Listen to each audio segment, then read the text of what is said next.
everybody, today I'm going to be reviewing City of Heavenly Fire by Cassandra Clare. See, I have my fortitude rune right there. I'm pretty shadow huntering. My blackness, my black dress. Badass right here. Just look at this book, it's so beautiful and so pretty, and the book cover's gorgeous, and it's actually surprisingly light for how big it is. So City of Heavenly Fire got released early at some Walmarts, which I'm quite disappointed at. Like, seriously, Walmarts, it says on the box, do not open or do not put on your shelves until May 27th. Can you read? Obviously not. Oh well, some people got it early. Lucky you guys. I've called my Walmart at least 4 times in the past 2 days before it came out, asking if they had City of Heavenly Fire. Nope, they didn't. It's okay. I'm happy when I got it the day it came out because I got all that, like, happiness from actually going to the store the day it comes out and seeing it on the shelves. And it was such an amazing feeling. Even though they technically weren't on the shelves really yet, there were some on the shelves because I came so early in the morning and they haven't really even put them out yet. I want my book. I'm gonna go there when the bookstore opens at 9 o'clock. But literally, guys, when I saw it on the shelf, I was like, gimme, this is mine. Because I've been waiting 2 full years for this book, and now having it in my hands is such a surreal experience, and I welcome that experience because, guys, literally, this book was beautiful. It was fantastically written. It brought tears to my eyes, but only good, happy tears. Guys, this book is just so amazing. Guys, honestly, when I went into City of Heavenly Fire, I'm like, oh my gosh, the feel's already starting. Cassandra Clare is gonna kill off all my favorite characters. But then I read it, and really, she didn't. She did an amazing job wrapping up this whole entire series without causing us too much emotional turmoil and pain. Thank you, Cassandra. Thank you. I bow down to you. So guys, this review does have spoilers in it, so leave now, guys, leave. If you have not read this book, bye-bye, see you when you read it, because I do not want to spoil you, because this book is fantastic, and you'll want to read it. I cannot believe I am holding this book in my hands, a 725-page book.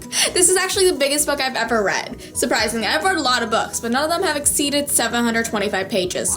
None. Never. Nada. Guys, if you do not know, the Mortal Instruments series holds a special part of my heart, and just seeing it end is just so sad. But then again, it's really nice to see it come to such a wonderful end because, guys, this book was so good. City of Heavenly Fire was amazing, and you guys know what I'm talking about. It was amazing, and I don't think any other words would give it justice. Like, amazing covers it. It was beautiful, it was amazing, it was fantastic, it was epic, it was just spectacular, it was lovable. I just loved it so much, guys. Okay, guys, so let's get started with the review because I have so many things to say. So City of Heavenly Fire starts off with a prologue, and that prologue takes place in Los Angeles. So in the prologue, we meet Emma Carstairs and Julian Blackthorne. If you do not know, they're the main characters in Cassandra's other Shadowhunter series called The Dark Artifices, which will be out next fall. And I loved meeting these characters because I fell in love with them from the start. This prologue was just so action-packed, guys. Like, at the beginning, I was kind of like going through it, and I'm like,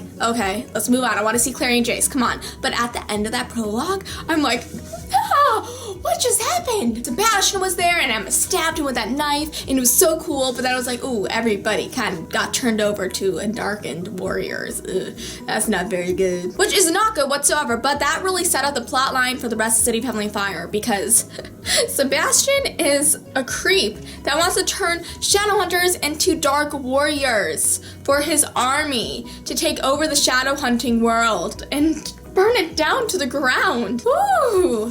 Sebastian has big plans for us, but not good big plans, bad plans that involve mass murder and chaos. So after this action-packed, chaotic prologue, we come back to New York where Clary, Jace, and the gang are. And if you do not know from City of Lost Souls, Jace currently has Heavenly Fire in him, which is not a good thing, because he doesn't really know how to control it that much at the beginning of the book, as we know, and it can get bad, it can get hot. It can definitely get hot, and not just him, because we all know Jace is hot, but literally, if you touch him, it'll burn. I love how in that scene where Jace is learning to meditate and Jordan's helping him, and Jordan's like, okay, what brings you peace? And he's like, weapons. I like weapons. I'm like, we know you like weapons, Jacey Wasey.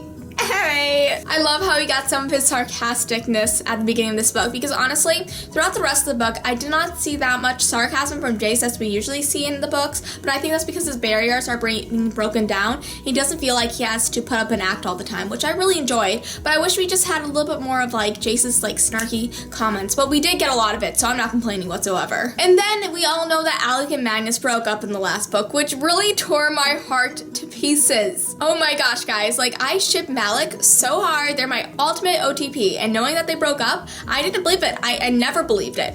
No. I wouldn't give into it. I wouldn't be like, oh, I would never accept it. And I'm glad I didn't, because the tables are turned in this book, because everything's okay now. Because we all know Malik got back together. So we all know when Clary and Simon are Christmas shopping, Jocelyn is like, okay, we need to get back to the Institute because something happened, something big happened, and we need to get there right now. We need to figure out what the hell is going on. And of course, something really big happened because the Los Angeles Institute was attacked. And so was tons and tons of other institutes too, like all over the place, like Berlin and a lot of other places that I forget, but still, that's bad. That's really bad. You know, City of Friendly Fire really made me question how big the shadow hunting community really is, because it seemed like it wasn't that big in this book. Was it just me that seemed like that? Because like, honestly, how big is it? How many shadow hunters are there on Earth? Like, I want to know. Okay, was I the only one who was like, guys, okay, your solution for saving the shadow hunters is putting you all into one area. Idris. Like, seriously, guys? That's just like a target. Like, seriously, that's putting your whole entire, almost your whole entire Shadowhunter population in one spot so the enemy could just come at you. Oh my gosh, guys, when Helen tells Emma that her parents were dead, that was really sad. I felt so bad for Emma. Like, Emma, she was like clutching her sword and was like holding it tight, and she started getting cuts and was bleeding, and she didn't care. She didn't care whatsoever, but Julian was there for her, and like, oh, that was just so sad. That was really, really, really sad. She's an orphan now, and she has nobody else in her family. Well, so it seems, because certain somebody came back in this book, as if you know what I'm saying. Infernal devices. But then again, she does have the Blackthorns, and I thought that was really cute. I thought that was really sweet, because Emma reminded me a lot of Jace in this book. Okay, so when Magnus went to the portal to see the Shadowhunters go, and then he kissed Alec, I was like, this could be the point where they get back together, guys. And then my hopes and dreams of Malik fell through once again, because it didn't happen. But it's okay, because I still had hope. I still had hope, because you could obviously see the connection between Malik. You can obviously see that they want to be with each other, but there are just restrictions, and they were just like, they couldn't, but they want to. It's like forbidden love, but not really, because they can be together, but just in their hearts that they know they shouldn't, but they should. So emotion-filled, like, oh my gosh. Oh my gosh, guys, when Brother Zachariah came into the picture, I freaked out a little bit, just a little, because I'm like, it's a baby. Okay, does anybody else think that the Spiral Labyrinth is the coolest name ever? Am I the only one who thinks that? Because I feel like I am, because I think it's such a cool, awesome name, and I love how Tessa, she's a part of the Spiral Labyrinth of Warlocks, like, it was so cool. Okay, so when they are in the council's room and they're discussing what they should do about Sebastian, and they get Julian up on the stage and they say, you need to hold a mortal sword. I'm like, oh, shit's gonna go down, because they're making Julian hold the mortal sword. Like, he's like 12 years old. The mortal sword was a lot for Claire to handle, and she's much older than him. So it's like, oh my gosh. Oh my gosh, like, And I really love seeing how Emma stood up for Julian and was like, no, let me hold the sword, not him. Like, she's really protective over him. And I really, really love that chemistry between the two, because I could already tell that the chemistry between the two in the Dark Artifices is going to be freaking fantastic. I love how Cassandra connects all her books. Like, she has such awesome planning in her books. Like, I want to see what her outlines are for her books, because she has all these like little twists and turns that don't come together until later books and are connected in other series, and it's so interesting. I love seeing them just come together, and like love putting together the pieces. Like, she's so good at that type of stuff. She would make an awesome detective, I'm just saying. Oh my gosh, guys, when Clary talks to Emma, that was so cute, like how she's talking to her. She's like, I'm so sorry about your loss, and like all this stuff, and how Emma's like, so Jace, I know he's your boyfriend, and Clary's like, how'd you know? She's like, well, you're kind of famous, and Jace, and I was like, oh my god, feels! But I love how Clary went and talked to Emma, because Clary was really mature in that moment, and it kind of makes me think back that Clary literally just turned 16. Like, I'm older than Clary. Clary has lived through more stuff in the past 6 months than I have my whole entire life. It's crazy to think that this book just takes place, this whole entire series takes place in the span of 6 months. Like, that boggles your mind. Like, holy crap. Okay, so when all the Shadowhunters went to Idris, they had to leave Simon and Magnus behind because they are not Shadowhunters. So Jordan has to protect Simon because he's his bodyguard. And oh my gosh, when Maureen goes and kidnaps Simon, I hate that girl. I really hate Maureen. I really, really hate her. Like, she's crazy. And I'm really happy that she died at the end though, because she like literally melted like the Wicked Witch of the West. She was like, ah! When Maureen dressed Simon up as like that old romance novel book model, like leather pants, white shirt, like all fantasy, like romance stuff, like I just was like, he literally walked out of a romance novel. I thought that was so funny. But I was like, oh, poor Simon. He's probably gonna be traumatized from wearing leather pants from here on out. Oh my gosh, guys. So when Jordan gets killed by Sebastian, I was like, I called it, but I was still really sad, honestly, because Jordan's an important enough character that you do mind if he gets killed, but then again, he's not too important that you would be like, ugh, he died.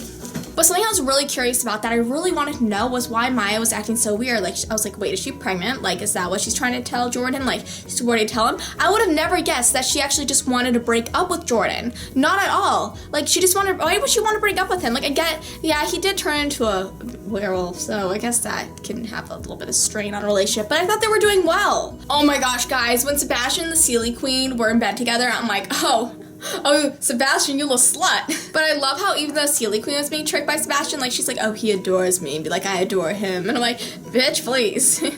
He doesn't love you, he's using you. Okay, when Sebastian attacks the Citadel where the Iron Sisters are, I'm like, oh, shit's gonna go down again. Because literally, that was crazy, because it really seemed at that point in the book that all the Shadowhunters, like every Shadowhunter out there was gonna like really die, honestly, because it was not looking good for them. It was looking really bleak and down. But then Clary and Jace comes into the picture, and Jace is so freaking awesome with his heavenly fire, and he's just like mowing down all these darkened soldiers. It's like, badass. While Clary is trying to open up a portal back to Idris. And then when Sebastian stabs Jace in the shoulder, but then of course he survives, which I was really happy for, because like for a second there I'm like, holy crap, this is not gonna end well. This could be the end for Jace as we know it. Okay, so before Clary helps Jace, Brother Zachariah goes and tries to help him. But of course when Brother Zachariah goes and touches him, he gets like blown back because City of Heavenly Fire infuses into Brother Zachariah. And guess what that does? It turns him not into a silent brother anymore. But anyway, so I was like, poor Brother Zachariah, let's not have him die because I like him a lot. When Sebastian shows up in Clary's room, I was so shocked because I'm like, wait, how did he get into Idris? This is not possible. This is not good. It's not okay. But of course he can like zap in and out of wherever he wants because he has the power of like a demon. Like, he's crazy. He's crazy, but he's crazy powerful. And when he was there and he was like holding Clary up against the wall and he's like, I'll give you mercy if you side with me. I'm like, Clary, don't do it. Don't do it, Clary. Clary is not going to give in to him. And when Jay shows up and it's like, you're not going to do anything to her. Blah, blah, blah, blah, blah. I was like, oh, you go, Jace. You go save your girl. Go save her. And then, of course, Jace kicks his ass and then bye, Sebastian. Bye-bye. Go back to whatever hell you came from. Edom. But when Sebastian writes, I am coming, I have come in the blood of an angel. Whoa. No. Oh my gosh, that's just bad. And the Shadowhunters, they're not looking too good at the moment. They're not looking good. It's just looking like, no thank you. No thank you. Oh, and Maya, she was so freaking badass. I knew she was gonna become the pack leader. I knew it, I knew it, I knew it. And I thought it was so awesome that she saved Bat's life. I was so happy because I really like Bat and I totally shipped them together, guys. So from there, the gang decides to go to the fairy court because they figure out the fairies are up to no good. Because they aren't. They really aren't. And the only way to get to Edom, because I figure out, oh, Sebastian's probably in Edom because his mother, Lilith, owns that realm. Alec was so badass at that scene when they come into the fairy court. They finally learn about the plans that the fairies are up to no good. Finally, like, before when they went into that, they were like, okay, the fairies, let's just get into Edom, because that's the only way you can get into the demon realms, through the fairy court. And of course, they go to the fairy court and they learn all these crazy things that the fairies are against them, and they're talking with the Wild Hunt, and they're making agreements with them. Oh my gosh, I actually forgot about the Wild Hunt. Then I remembered them, then I'm like, ugh. Okay, so they're heading off to the portal because they're like, okay, Seelie Queen, if you lead us to this portal, then we'll go. But you cannot tell anybody about this. You have to promise us, and then we won't kill you. And I hate the Seelie Queen. I hate her so much. I really do, and I hope that she dies in some other book because she really, like, nobody needs somebody like her on this earth. She really sucks. Anyways, so they leave her and they go down the tunnel towards the portal, and on the way they run into Marik Blackthorne, who is the brother of Julian Blackthorne, and Marik Blackthorne, he is part fairy, so he is taken by the Wild Hunt, and he is sworn to join them, so he cannot get out of that little agreement there, so that kind of sucks, but I thought it was such a coincidence that they ran into him, so like, bye Mark, see you later, probably not. Nice knowing you. So they step into the dark portal, and then it's dark, and then they wake up. Well, they kind of wake up. They are in a dream induced by a demon, and let me tell you guys, those dreams brought tears to my eyes. Those dreams were so beautiful, and I really wish they would have happened in a way, because like they were just so sweet, and seeing Clary's dream mostly was just like, this is what could have been. But oh my gosh, Jace's dream, like we don't find out about his dream until later on in the book, and I'm like, oh. So, as we all know, Cassandra Clare has a way with words, and the way she described Edom was just so brilliantly done, because the Shadow World is really difficult to wrap your head around. But once Cassandra Clare kind of just like explains it to you in the words that she does, it's really easy to understand and picture that world for yourself. So when she described Edom, like I could picture it right away, and I love the way I pictured it because it was just a perfect amount of creepy, and then mixed with a lot of fascinating thoughts and images, and I just love the way she described them. But after walking for such a long time, the Shadowhunters and Simon finally find a cave, and the cave's really mysterious because you see runes on this cave, and you start to wonder how they got there, because Shadowhunters are the only things that can draw runes. So now you're starting to put the pieces together. Before you just thought it was a demon realm, but it's actually an alternate dimension, but you do not find that out until later on, but it's like you put the pieces together as they go, and it's really interesting. Okay, so when Jace is out alone, just like scouting out the area, and he runs into Magdalena, one of the Iron Sisters that he murdered when he was under the control of Sebastian, that was so intense because I knew it was a demon. It had to be a demon because she couldn't be in hell. Like, that would be so random. But literally, just seeing him break down like that and really see all the guilt that he had was really, really emotionally, like, scarring. Now all of a sudden, he, like, goes like, with all the heavenly fire, and he lights up like a Christmas tree. Tiffio's reference! But literally, he does. If you watch Doctor Who, he like totally regenerates with all that fire coming out of him, and literally he lights up the night sky, and it was so scary, honestly, because when Clary comes running down to him, she puts on the fireproof room and she goes into him, and she sees how he is like waiting to die. He's waiting for the fire to consume him because all of this is just like coming crashing down on him, but Clary ultimately saves him and saves his life, and that really was just so beautiful watching that happen. Then again, it was also really sad because Jace was that close to giving up. But Clary is so brave and so amazing, and she walked in that fire knowing that it could consume her, it could kill her, but she did it for Jace. She did it because she loved him and she wanted to help him, because obviously he was not doing well, and without her there to be his lifeline, who knows what would have happened to Jace. He probably would have perished. He would have probably died. He probably would be consumed by the heavenly fire. So I'm glad that he did it. I'm really glad he did it. I'm glad that he has Clary there. And their just like connection is just so strong and beautiful. It really brought tears to my eyes that moment. And so after they leave the cave, like the next day or whatnot, they go and they see this demon city. And inside the demon city, they're like, wait, this is like Alicante Idris. What? So they walk into the guard, I think it was, and they see the statue of Jonathan Shadowhunter holding this it was like this really hard word to pronounce that I kind of forget, honestly. But instead of seraph blades, they had these other weapons. And so Jace was like, being Jace, oh, I want that shiny new weapon. I want that. So Jace, being Jace, goes for this shiny object that's being held by the statue of Jonathan Shadowhunter. Not a good idea, Jace, because have you ever seen Indiana Jones movies? If you go to the treasure and try to grabby with it, you're gonna fall into a booby trap. And that's exactly what happened here. Then less than a second later, they're bombarded by demons everywhere. But of course, they manage to fight free and break out of it, and Clary makes a portal, and they manage to get out. But that is not without consequences, because Isabel, during the fight, she got cut on her leg, and this cut was so deep that even Aratzes cannot fix it, and it was really bad. For a second there, I honestly thought she was gonna die. But then Simon comes and saves the day because he takes his blood and he puts it on her wound, and it seals it up, because vampire blood has a healing property. And I was like, woo! Because honestly, for a second there, I really thought she was gonna die. It really seemed like it, and I really did not want that to happen because that would really suck. Because the Lightwoods have already lost one child, they do not need to lose another. So after all that life and death scenario that happened with Isabel, then we get some Clay sexy time that we've been waiting 6 books for, guys. We've all been waiting for this scene for such a long time, and let me tell you guys, seeing it happen before my very eyes, seeing the scene come together in such a beautiful and passionate way was so rewarding. It was so worth waiting 6 books for. One of the things I still think is hilarious is that Jace still managed to have a condom with him even when they were in hell. Safe sex, guys, safe sex. Cave sex has sure been a recurring scene in Cassandra Clare's books. So after all the Clary Jace sexy fun stuff, we get to the real drama. The plan is finally coming together for when the gang is going to confront Sebastian. So they get into the guard. I think it was the guard that they were going to, but they were going into a building that Sebastian was in. And then they first fight this like worm-like creature that was a demon, and it really reminded me of the light worm from Infernal Devices. So after they defeat that creature, Clary and Jace go and confront Sebastian, while the rest of the team go and get Luke, Jocelyn, Magnus, and then they think they're gonna go get Raphael, but Raphael's dead. You never really knew what side he was on, honestly. He was either on the good side, team good, or team bad, you never know. So I thought it was great that he sacrificed his life for Magnus, because I was really worried for Magnus for a second there, guys. I was really worried for him, but I'm glad that it turned out alright for Magnus.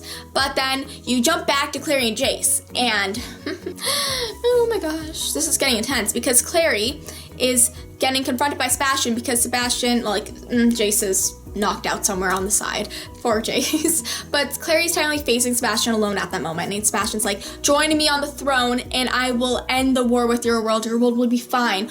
All you have to do is stay with me in this world and we can rule together. That's, first of all, you're giving up your life, Clary, to live in this demonic realm. Second of all, incest again, girl, incest. Third of all, it's Sebastian. You don't want to be in the same room with him at all, let alone the same world. Locked in. I honestly did not expect Clary or Jace to have a plan when it got to this point, when Clary actually said, okay, fine, I'll sit on the throne with you, I'll rule this dimension with you as long as my dimension's safe. And he's like, okay, cool. He believed her. I honestly believed her too. I was like, okay, Clary, really? You're doing this? Like, do you not have a plan? But of course, she and Jace had a plan that we just didn't know about. And that's because they infused her blade, her Morgenstern sword, with Heavenly Fire, the Heavenly Fire from Jace. And that was such a good idea. And I did not at all expect that. And I was like, good job. So Sebastian closed off the portal back to their reality, so they're stuck in Edom, and that's not good. That's an obstacle they need to get over in order to get back home, because that kind of sucks. They don't want to be stuck in a demonic realm, because they're gonna die if they do. Clary stabs Sebastian, and that scene where she just stabs him, I honestly did not expect Sebastian to die in this book, just because I thought they would stab him like they did that time. I expected him to be stabbed at some point, which he was quite a few times in this, but he never really got hurt from it. But this time he was hurt because the Heavenly Fire was in the sword. But I did not expect him to actually die this time, because this bad Sebastian burned out of him, and Jonathan emerged from that bad Sebastian, and he felt bad, he felt guilty about it. And that scene where Jocelyn was cradling his head, Clary's knelt down beside him, was really intense, and how he was just like, I'm sorry, I'm so sorry, like this whole entire thing, just a bad situation. And it was just really sad. It was really sad. And I know how weird that sounds because Sebastian's a bad guy, but this was Jonathan, not Sebastian. And that scene where Clary's like, and he looked up and then he died or something, and I'm like, that was really sad, because that is somebody that could have been. Jonathan could have been, but he wasn't, because he had demonic blood in him. And that was really, really sad to see, because that's somebody who could have been but wasn't. And I felt really sad about that. That's what I was sad for. Not because Sebastian died, but Jonathan didn't survive. So now with all the portals and gateways closed back to their home dimension, they need to figure out how to get back, because they can't get back through any of the ways they came from. So they need to call on Magnus's father, who we have not known the name of until this point. It turns out Magnus's father is one of the 9 princes of hell. He owns this dimension that they're in, so he can get them out of there, but that's not without a price. And then Magnus comes over there and be like, okay, father, I'll sacrifice myself. I'll give you my immortality, my life, in order to let my friends go. And at that point, I'm like, Magnus, no! But of course, then here comes Simon saving the day once again. And the thing that Simon did, Simon sacrificed. And he sacrificed his own immortality and his own memories in order to save his friends. And that was just so brave of him. And I will always think of Simon as such a heroic figure in my mind. But then Simon loses all his memories, he loses his immortality, and he gets shipped back to New York, and the Shadowhunters get shipped back to Idris, and that's what happened. That's it. The battle is over, and now they just have to deal with the aftermath. Okay, so when Jace and Clary went to Lake Linda to spread Sebastian's ashes, I thought that was really big of them to do, because that may have been really difficult, because he was an extreme bad guy, but they still respected the dead, and I thought that was really big of them to do. So when Jace said that he would take the Herondale's name, I'm like, thank you, Lord, because honestly, if he didn't, there would be no Herondales. He's the last Herondale, so I'm really happy that he chose that. He was a bigger person in that situation, so good for him. Good for you, Jace. I really admire him from that. Okay, so Cassandra Clare writes amazing epilogues, and this epilogue was no different. This epilogue was so heart-touching, wonderful. So Simon's not in the picture at this moment. He lost his memory, so he does not know anything about the shadow world. So when Clary, Magnus, and Isabel go to see him, oh, that was so sad, because it's like, because he doesn't remember them, and it really was sad to see that. But then all the hope comes back to me, because I honestly thought that Simon would be lost forever, that he would never remember them. But of course, it changed, and then we find out that Sebastian named his band The Mortal Instruments. Like, when Magnus walks up to Simon and tells him that the shadow world exists, I'm like, now I forgot what their plan was all along. They're going to turn Simon into a shadow hunter, because now he's mortal. He is definitely strong enough to become a shadow hunter. Just the feels, guys. Him and Isabel can be together, and it's really happy. I'm just so, that point, I would have never expected that. I was not expecting that whatsoever. And I was just so amazed. I'm like, thank you. So then we finally get to Luke and Jocelyn's wedding, which we've been waiting for such a long time. It didn't even happen in the last book because stuff came up, you know. But literally, I was so happy when it happened, because it was so cute, just like reading it through Clary's point of view and seeing her family so happy and seeing all these like different supernatural creatures coming together at one wedding and celebrating together. It was just so beautiful. And then Brother Zachariah and Tessa show up, and I'm like, it was so amazing seeing two of these strong female characters who I've come to admire throughout the course of both of their series come together in one book on one page, just talking to each other. It was just so amazing, and Tessa was so awesome. Tessa definitely had an older soul than she had in Infernal Devices. And then when Tessa gives Clary her Shadowhunters Codex, I'm like, feels, that was so like nice of her. And then she also gives her the Herondale ring that Jace can wear. That was just such a beautiful moment, and I was just really happy about it. I'm also really happy that Malik's situation got figured out, because they finally DTR'd once again, and now they're together again. Oh my gosh, I knew that they would have never broken up. I knew that they would come together again, because they're Malik. They're drawn to each other. I love them. They're my ultimate OTP. I'm so happy they're together again.